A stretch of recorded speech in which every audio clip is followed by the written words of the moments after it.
आबिद हुसैन शेख, आपका खैर मकदम है 4 टीवी न्यूज। कर्नाटक एक्सप्रेस में मंगलूर गोलीबार घटना, सीएम येडियुरप्पा ने लिया यू टर्न। गुरुवार को मंगलूर में घटी गोलीबारी की घटना के बाद मंगलुरु पहुंचकर मृतक के 2 परिवार वालों से मिलकर हर परिवार को 10-10 लाख रुपये परिहार देने की घोषणा खुले आम करने वाले राज्य के सीएम येडियुरप्पा ने अब अपनी जुबान बदली है। आज मंगलुरु में मीडिया से बात करते हुए कहा कि अब तक मृतकों के परिवार को परिहार देने की घोषणा नहीं की गई है। 22 तारीख को खुले आम येडियुरप्पा ने 10 लाख रुपये परिहार की घोषणा की थी। अब कह रहे हैं कि परिहार पर चर्चा की जाएगी। मृतकों को एकदम से अपराधी कह रहे हैं। अपराधियों को परिहार देना बड़ा अपराध होगा, जांच के बाद ही इस बारे में सोचा जाएगा। अब ऐसे लग रहा है कि सीएम और पुलिस मृतकों को अपराधी साबित करके ही छोड़ेंगे। इस दोगली सियासत नहीं तो और क्या कहेंगे। पहले ही केंद्र सरकार से अल्पसंख्यकों का भरोसा उठ गया है, अब राज्य सरकार और सीएम येडियुरप्पा से भी अल्पसंख्यकों का विश्वास उठ जाएगा, इसमें कोई शक नहीं। मंगलूर गोलीबार मामला, मृतकों पर एफआईआर, सरकार और पुलिस पर गंभीर आरोप, एमबी पाटिल का आक्रोश। आज बेंगलुरु में मीडिया से बात करते हुए बीजापुर के बबलेश्वर मतक्षेत्र के विधायक एमबी पाटिल ने कहा कि अपनी गलतियों को छुपाने के लिए वीडियो रिलीज करके पुलिस कह रही है कि प्रदर्शनकारियों के पास हथियार थे वगैरह, झूठी कहानियां बना रहे हैं। 40 से अधिक पुलिस वाले घायल हुए हैं, ऐसा कहा जा रहा है। तो बताया कि कौन से अधिकारी या पुलिस कांस्टेबल अस्पताल में भर्ती हुआ है। मैं भी गृह सचिव के पद पर काम कर चुका हूं। मरने वाले पर एफआईआर दाखिल करने वालों की नीयत पर गौर किया जाए। एक बच्चों को स्कूल से ला रहा था तो दूसरा अपना वेल्डिंग का काम करके वापस लौट रहा था। ऐसे मासूमों पर कहर ढाने की साजिश चल रही है। 10 लाख परिहार की घोषणा करके अब मुंह कर रहे हैं येडियुरप्पा। रुपयों की क्या अहमियत है, उन 2 मासूमों की जान गई है, वो तो वापस नहीं आएगी। उनको इंसाफ मिलना चाहिए। सरकार इस घटना को मामूली और छोटी घटना समझ रही है, कहा विधायक एमबी पाटिल ने। मंगलूर में गोलीबार की घटना के लिए केरला के विद्यार्थी ही जिम्मेदार, शोभा करंदलाजे। मंगलुरु गोलीबार की घटना के बाद अफसोस जताने वाले बीजेपी के सभी नायक अब घटना के जिम्मेदार जनता को ही साबित करने पर तुले हैं। परिहार की घोषणा करने वाले सीएम से लेकर गृह मंत्री और सभी नायक बेतुके बयान दे रहे हैं। परिहार को वापस लेने की घोषणा भी हो चुकी है। अब इसी कड़ी का एक और बयान दिया है एमपी शोभा करंदलाजे ने। मंगलुरु में मीडिया से बात करते हुए कहा कि अभी हजारों वीडियो हैं जो साबित करते हैं कि कैसे जनता ने पुलिस को गोलीबार करने पर मजबूर किया। केरला से आए हुए विद्यार्थियों ने पुलिस थाने को जलाने की कोशिश की। किस जगह पर कौन कौन ने क्या क्या किया, लॉरी में पत्थर किसने लाए थे वगैरह जानकारी है। कांग्रेस और जेडीएस नायकों के बयान में कोई दम नहीं है। अब सोचने वाली बात है कि जांच से पहले ही जांच का नतीजा सामने आता दिखाई दे रहा है। अगर केरला से विद्यार्थी आए तो फिर मृतक युवक कैसे अपराधी हुए, सवाल उठ रहा है।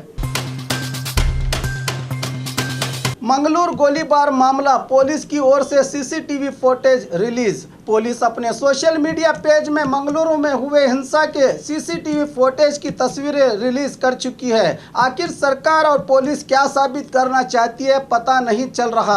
एक तरफ सीआईडी की जांच की घोषणा और दूसरी तरफ पुलिस का वीडियो रिलीज करना क्या अपने आप में समर्थन करके जनता को दोषी ठहराना है? ये हिंसा में भागी युवकों को ढूंढकर सजा दिलवाना है। इसी सवाल पर यूटी कादर कहते हैं कि सरकार इस मामले को सरलता से निपटाने के बदले इस मामले को और उलझा रही है। निष्पक्ष जांच किसी हाईकोर्ट जज से ही होनी चाहिए ताकि जनता को सरकार पर भरोसा बढ़े।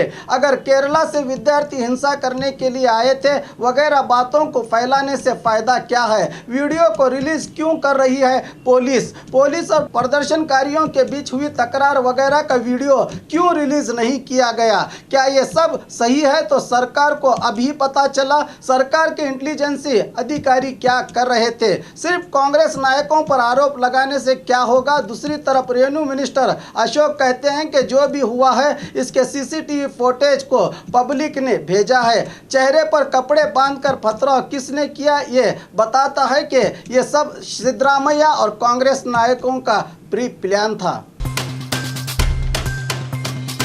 बेंगलुरु सीपीआई दफ्तर को आग लगाने की कोशिश। बेंगलुरु के मल्लेश्वरम इलाके में स्थित सीपीआई दफ्तर को आग लगाने की कोशिश की गई है। कल रात 1 बजे के करीब ये घटना घटी है। यहां मौजूद वॉचमैन ने पानी की मदद से आग बुझाई है। सीएम येडियुरप्पा कल केरला में एक मंदिर के दर्शन को गए थे, जहां सीपीआई पार्टी के पदाधिकारियों ने सीएम का काला झंडा दिखाकर स्वागत किया था और उनकी कार का घेराव किया था। शायद इसी घटना के कारण यहां बेंगलुरु के दफ्तर को आग लगाने की कोशिश की गई है। दफ्तर के सामने लगाए गए 6 बाइक्स को आग लगाई गई। मूलभूत सुविधाओं से वंचित सरकारी अस्पताल। बसवा कल्याण सरकारी अस्पताल पहुंची जिला पंचायत अध्यक्षा गीता चिदरी। जब अस्पताल की हालत देखी तो अधिकारियों पर बरस पड़ी। वार्ड में मौजूद मरीजों से मुलाकात की तो पता चला कि वार्ड में गंदगी के कारण हर तरफ मच्छरों का राज है। मरीजों से मिलने आने वाले भी यहां आकर बीमार हो रहे हैं। मरीजों को बाहर से दवा गोलियां इंजेक्शन लाने को कहाँ मना है, फिर भी डॉक्टर्स बाहर से दवाई लाने को कह रहे हैं। मरीजों को दूध और ब्रेड उचित रूप में देने की व्यवस्था है, मगर ये भी मरीजों को नहीं दिया जा रहा है। इन सब शिकायतों को देखते हुए डॉक्टर्स सहित सभी अस्पताल सिब्बंदियों को चेतावनी दी कि अगर इन सब गलतियों को सुधारा नहीं गया तो कड़े कदम उठाने की चेतावनी दी अध्यक्षा ने। शिवमोगा में सिम्स संस्था के विरुद्ध सिब्बंदियों की हड़ताल। सिम्स संस्था के अस्पताल और मैगन अस्पताल में कार्यरत स्वच्छता सिब्बंदी, स्टाफ, नर्स, अटेंडर और डी ग्रुप नौकर कल ही शिवमोगा में गैर मुद्दती हड़ताल कर रहे हैं। नौकरों का कहना है कि संस्था अब के नौकरों को कायम करने की बजाय बाहर से दूसरे पदों के लिए लोगों को भर्ती कर रही है। करीब 300 नौकर हड़ताल करते हुए कह रहे हैं कि वेतन भी सही ढंग से नहीं दे रहे। 20 सालों से पूरे 24 घंटे की सेवा तो ले रहे हैं, मगर संस्था की लापरवाही को देखते हुए कायम करने की मांग कर रहे हैं प्रदर्शनकारी।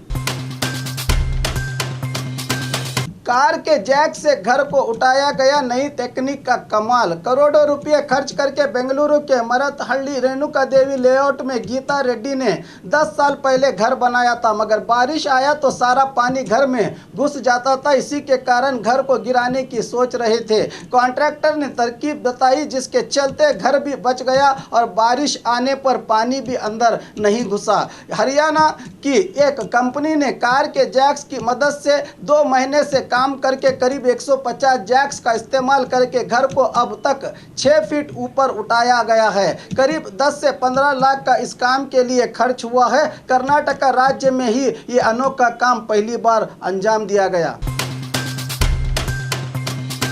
बेलगाम जिले के सरकारी स्कूल में चोरी। बेलगाम जिला सौदत्ती तालुका के असुंडी सरकारी स्कूल में ये चोरी की घटना कल रात घटी है। सुबह जब ग्रामस्थों ने देखा कि स्कूल के किचन और दफ्तर का दरवाजा तोड़ा गया है तो चोरी की बात सामने आई। किचन से गैस सिलेंडर और दफ्तर से 3 कंप्यूटर चुराए गए हैं। सौदत्ती पुलिस मौके पर पहुंचकर जांच कर रही है। गैस पाइपलाइन के टूटने से हंगामा। बेलगाम के एसपीएम रोड पर कल शाम गैस पाइपलाइन टूटने से गैस लीकेज होने लगी तो आतंक फैल गया। स्मार्ट सिटी योजना के तहत रास्ता खोदा जा रहा है। इस समय पाइप टूटने से यह घटना घटी है। वैसे कोई दुर्घटना की कोई खबर नहीं है, फौरन ही इसको दुरुस्त किया गया। रामनगर में हाथी का हमला, युवक की मौत। रामनगर कनकपुर तालुका के नारायणपुर में यह घटना घटी है। सुबह वॉकिंग से लौटते समय हाथी ने हमला कर दिया तो टी बेकुप्पे ग्राम के चेतन नामक युवक हाथी के हमले का शिकार हुआ। कनकपुर ग्रामांतर पुलिस थाने में मामला हुआ है दर्ज। कई बार ग्रामस्थों ने अरण्य विभाग को सूचना देने पर भी कोई कार्रवाई नहीं की। इस पर आक्रोशित हुए ग्रामस्थ। और खबरों के लिए देखते रहिए 4 टीवी न्यूज़ कर्नाटक एक्सप्रेस।